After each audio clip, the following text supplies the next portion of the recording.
Right, welcome back. We're in Sandton today. We're talking sports, transformation, Commonwealth Games, and we're also recognizing some sporting coats that have been doing well and also some athletes that have done well over time. Okay, so just before the break, we were talking about transformation with Minister Fikile Mbalula, and everyone is talking about, it's 21 years, Minister.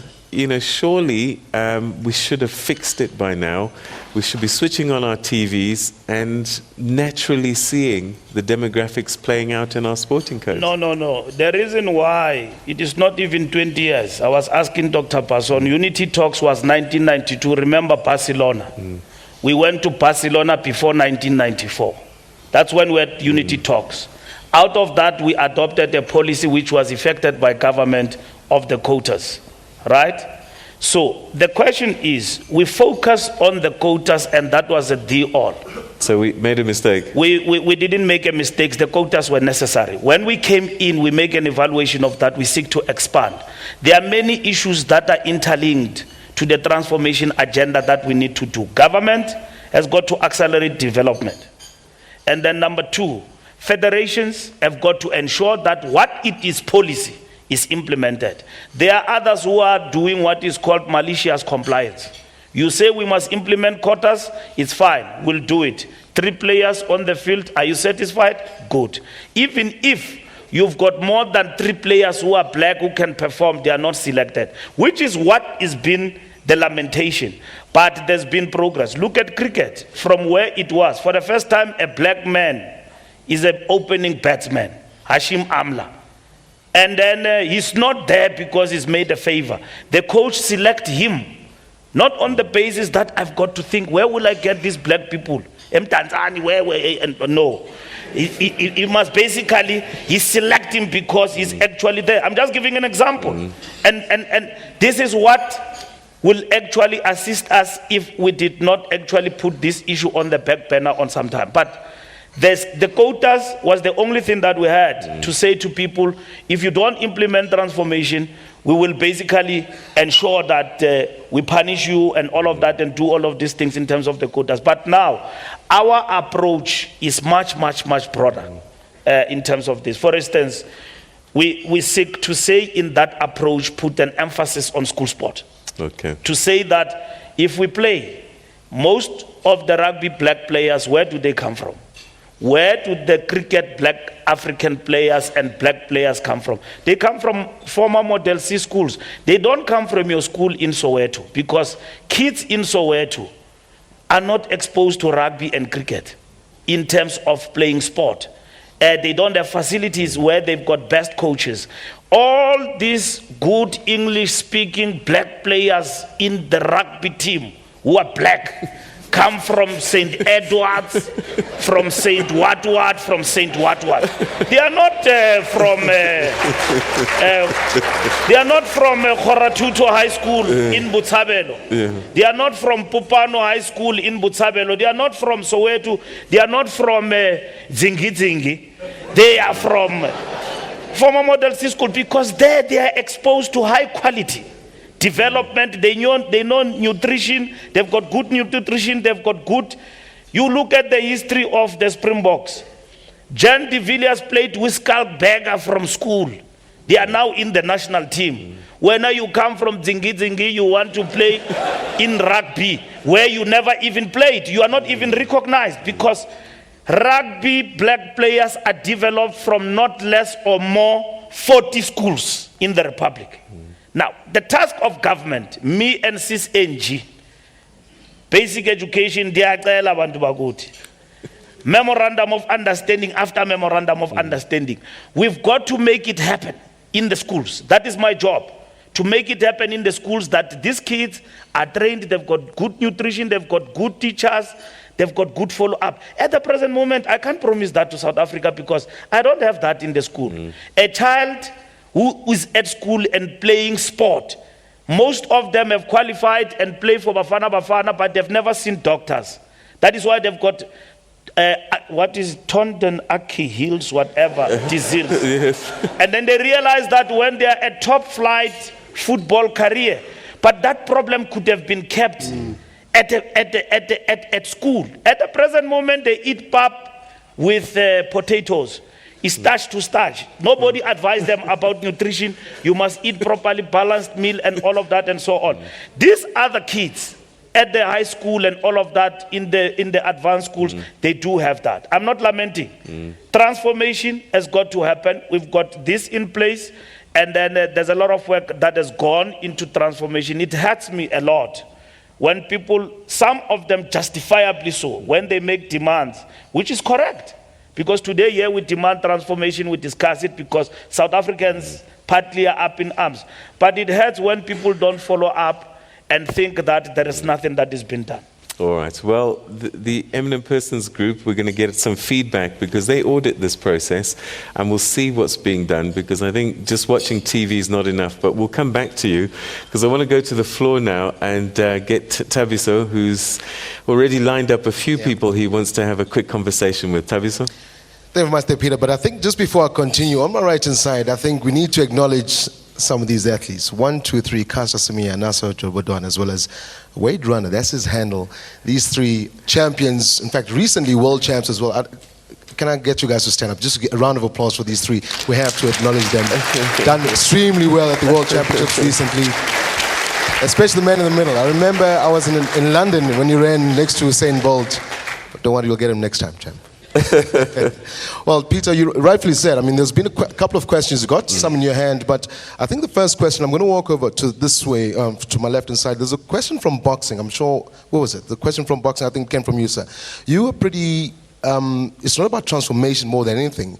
It's about access, and we've heard that word rallied in and out. Can you just ask that question again, please?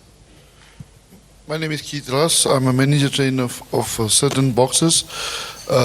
My question to the panel would be to the Broadcasting Corporation is that when boxing is shown, they say boxing is back, but when boxing is televised, they only show the main fight. What about the undercard? How would we then know the up-and-coming boxers if the main fight is just been shown? That's my question to the panel. Thank you. An important one there, Peter, because as the minister said, boxing is back, and we would do as much as we'd like to televise every match, maybe time constraints, but that's not for me to answer. I think it's some of the things that maybe we can sit back at the office and ask the bosses there, how do we go about getting all that right, because it is one of the biggest growing sports in the country. It's always been one of the best sports in the country. I think at one stage or the other, everyone woke up at 3 o'clock in the morning to watch a boxing fight, the likes of Dingan Tobela. I see Babu Hokmakepolo was here as well a short while ago. We also got a question from Basketball South Africa. Another interesting one, we see there's a trophy next to you, some basketballers. For me, I think it's probably the biggest sport again that the minister has stepped in and said, look, we need to grow it. Minister, what do we do about these up-and-coming small sports? These sports that say we don't get the bigger slice of the cake, and as far as your rugby, your football, your cricket is concerned, how then do we get them on the map to equal those in as far as television? Mr. Yeah, we are zigzagging. We were just on transformation. Now we're looking at what we do with other federations. It is fine. I will answer. We're at the TNA breakfast, the biggest platform on planet Earth. I'm saying this that like the DG have said, for viewers at home, we have embarked on this process of assisting, all federations. We're not focusing on football, cricket, and rugby. Netball is important to us, basketball is important to us, boxing is important to us, not only professional boxing and developing boxing. I mean, in the Olympics at the present, Gideon Sam can speak about that as the president, about how many boxers are we sending to the Olympics next year. And that question our developmental capacity. And there's a lot of work that we're doing with regard to boxing in relation to our partnership with the Army in South Africa to train up-and-coming boxers in order for us to get these boxers ready for the Olympics at the amateur level. And that is why we're investing in terms of that. And that will happen with all the federations. Under normal circumstances, if we pride ourselves, as we say, sport is the lifeblood of the nation, all these federations who are here, we give them allocation, resources. But that allocation suffices only to run administration. Most of them, which I want to thank Corporate South Africa for actually supporting some of our federations. Now, Dr. Mtswaledi want to take away alcohol advertisement. Now, I don't know where we will get money from. I'm not promoting alcohol abuse. But the fact of the matter is that such people have come and intervened to support our federations who don't have resources here, you know, to ensure that this development trajectory that we're talking about actually happens. And the point is, under normal circumstances, in terms of the National Sports Plan, which we have costed at 10 billion over 10 years, Trevor Manuel, before he left, Vision 2030, NDP, National Development Plan, we want all federations to have professionalized. Meaning we must have professional leagues for hockey, for everybody, to be basically performing on a regular basis. So that is our vision. So we start with the little that we have because we can't wait. Our plan and our vision is to diversify. Not everybody loves football, love cricket. Kids love and young people love basketball, love netball. We diversify, we give them options. As you will have seen today, some don't even know a goalie magic. What does that stand for? These are the champions in the third basketball league that we have actually started. And this is why this big trophy is here. And that goes for netball and that goes for boxing. So just my last point about boxing is back. It is back. And the fact of the matter is that the SABC have come full-time circle into the party, and all what is asking for is coming. In fact, in terms of boxing, we're looking at the sponsorship for the belts. We're looking at the sponsorship for the boxing itself in terms of supporting boxers. So things are looking pretty good from where we are starting, but the most important thing, we have started. Okay. Tabitha, I'm going to come to you just now, but I just want to, because I'm cognizant of time, the Eminent Persons Group, you're almost like an audit committee in a sense. Give us the barometers that you're using to measure, and also what is the empirical evidence saying? What are we making progress or are we not? Because we switch on the TV, we just count the number of players, and I'm sure that it's more complex than that. Yeah, and let me link into that and touch upon the question that you asked the minister, is were we wrong 20 years ago? 20 years ago plus, the transformation was a moral issue.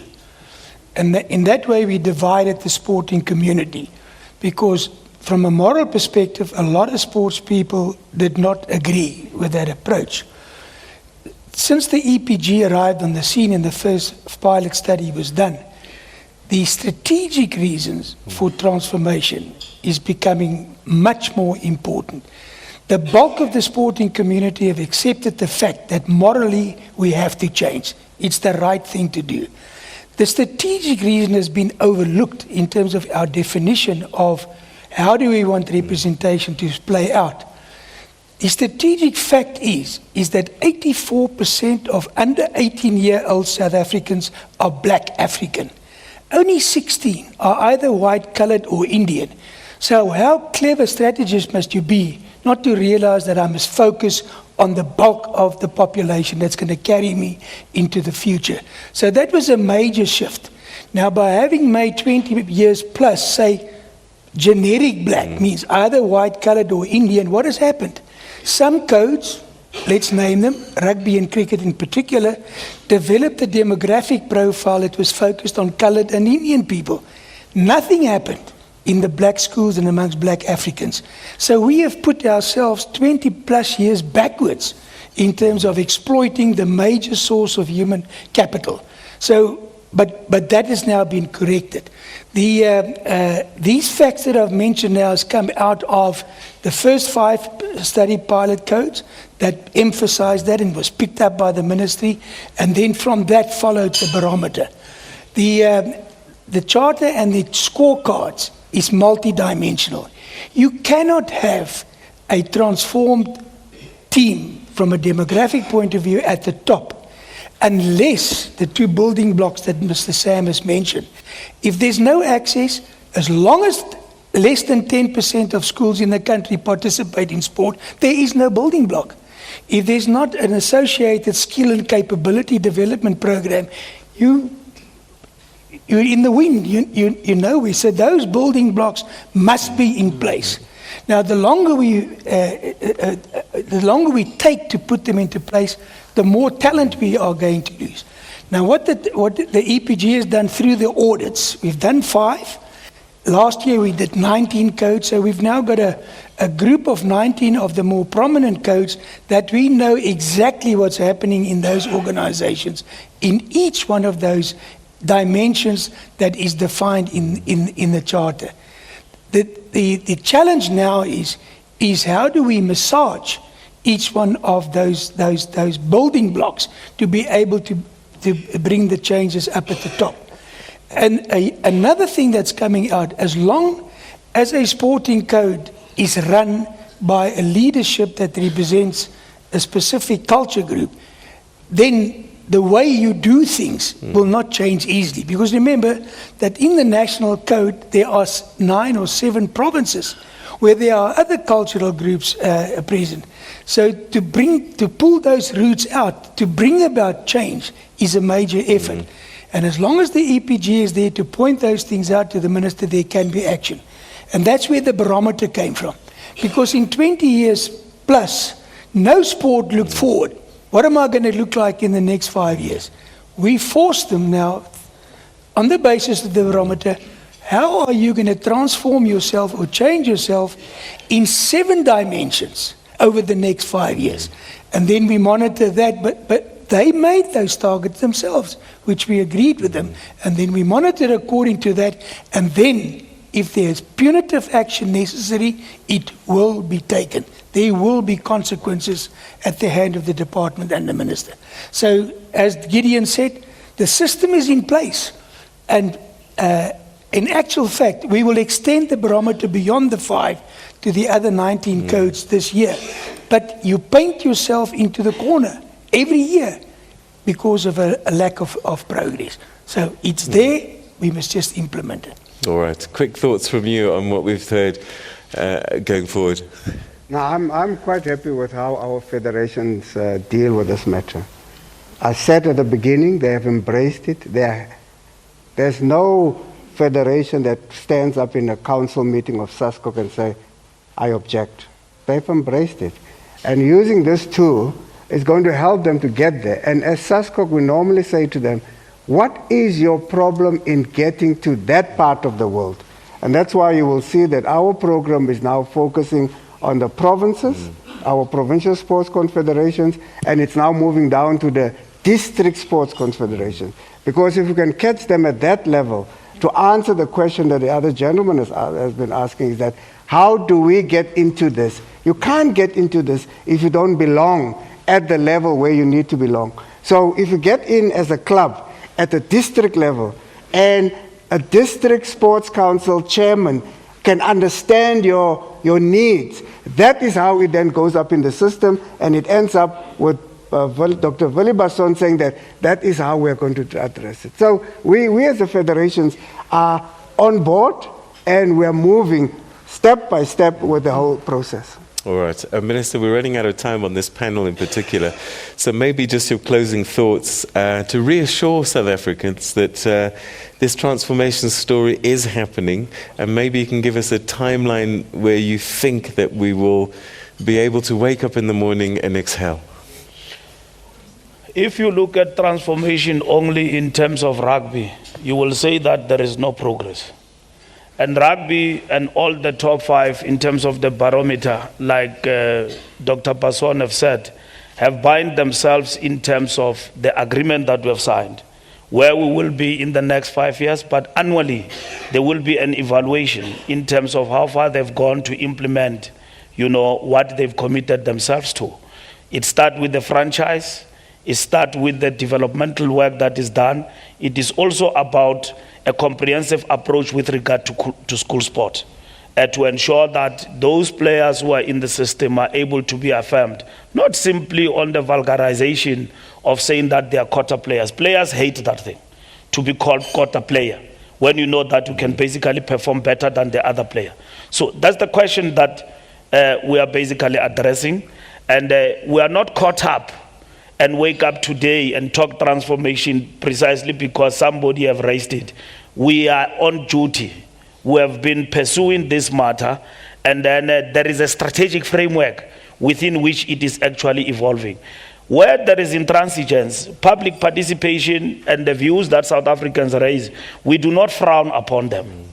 We do not say that you are raising a useless debate, because it is an important discussion, because people want to see progress.